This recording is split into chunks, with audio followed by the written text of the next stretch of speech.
2025 November 3-നായിരുന്നു ശമ്പള commission രൂപീകരിച്ച് സർക്കാർ വിജ്ഞാപനമിറക്കിയത്. കമ്മീഷൻ രൂപീകരിച്ച് 18 മാസത്തിനുള്ളിൽ ശുപാർശകൾ സമർപ്പിക്കുമെന്ന് ധനകാര്യ സഹമന്ത്രി പങ്കജ് ചൌധരി രാജ്യസഭയിൽ പറഞ്ഞു. ശമ്പള വർധനവ് സംബന്ധിച്ച് ദേശീയ കൗൺസിലിലെ സ്റ്റാഫ് വിഭാഗം 3.83 ഫിറ്റ്മെന്റ് ഘടകം വേണമെന്ന നിർദ്ദേശവും മുന്നിൽ വെച്ചിട്ടുണ്ട്. ഈ നിർദ്ദേശം അംഗീകരിക്കപ്പെട്ടാൽ കേന്ദ്ര സർക്കാർ ജീവനക്കാരുടെ ഏറ്റവും കുറഞ്ഞ അടിസ്ഥാന ശമ്പളം നിലവിലുള്ള 18,000 രൂപയിൽ നിന്ന് 69,000 രൂപയായി ഉയർന്നേക്കും. 8ാം കേന്ദ്ര ശമ്പള കമ്മീഷൻ സ്വന്തം നടപടിക്രമങ്ങൾ സ്വയം രൂപീകരിക്കുമെന്നും കമ്മീഷന്റെ പുരോഗതിയെക്കുറിച്ചോ കൂടിയാലോചനകളെക്കുറിച്ചോ സർക്കാരിനെ അപ്ഡേറ്റ് ചെയ്യണമെന്ന് ടേംസ് ഓഫ് റെഫറൻസ് പ്രകാരം നിർബന്ധമില്ലെന്നും അറിയിച്ചിരിക്കുകയാണ് ധനകാര്യ സഹമന്ത്രി പങ്കജ് ചൌധരി രാജ്യസഭയിൽ.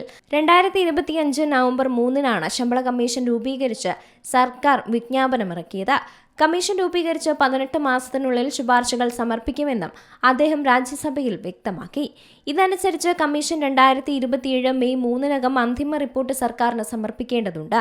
മുൻകാല അനുഭവങ്ങൾ പരിശോധിക്കുമ്പോൾ റിപ്പോർട്ട് സമർപ്പിച്ച ശേഷം സർക്കാരിന്റെ അവലോകനവും അംഗീകാരവും പൂർത്തിയാക്കാൻ മാസങ്ങളെടുക്കും.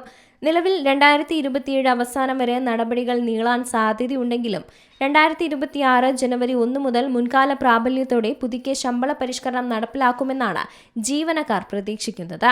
നിലവിൽ ഡാറ്റാ ശേഖരണത്തിനും വിവിധ കൺസൾട്ടേഷനുകളിലുമാണ് കമ്മീഷൻ ശ്രദ്ധ കേന്ദ്രീകരിക്കുന്നത്. കമ്മീഷൻ ചെന്നൈ, പുതുച്ചേരി സന്ദർശനങ്ങൾ പ്രഖ്യാപിച്ചിട്ടുമുണ്ട്. ഇതിൽ പങ്കെടുക്കാൻ ആഗ്രഹിക്കുന്ന അംഗീകൃത കേന്ദ്ര സർക്കാർ സംഘടനകൾക്കും യൂണിയനുകൾക്കും ഓഗസ്റ്റ് 18 വരെ അപ്പോയിന്റ്മെന്റുകൾക്കായി അപേക്ഷിക്കാം. ശമ്പള വർധനവ് സംബന്ധിച്ച് ദേശീയ കൗൺസിലിലെ സ്റ്റാഫ് വിഭാഗം 3.83 ഫിറ്റ്മെന്റ് ഘടകം വേണമെന്ന നിർദ്ദേശവും മുന്നോട്ട് വെച്ചിട്ടുണ്ട്. ഈ നിർദ്ദേശം അംഗീകരിക്കപ്പെടുകയാണെങ്കിൽ കേന്ദ്ര സർക്കാർ ജീവനക്കാരുടെ ഏറ്റവും കുറഞ്ഞ അടിസ്ഥാന ശമ്പളം നിലവിലുള്ള 18,000 രൂപയിൽ നിന്ന് 69,000 രൂപയായും ഉയർന്നേക്കും.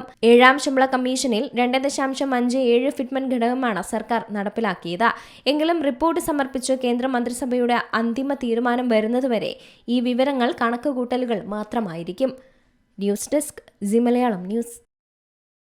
ഏറ്റവും പുതിയ വാർത്തകളും വിശേഷങ്ങളും വിരൽ തുമ്പിലറിയാൻ സി മലയാളം ന്യൂസ് എല്ലാ ഡിജിറ്റൽ പ്ലാറ്റ്ഫോമുകളിലും ലഭ്യം.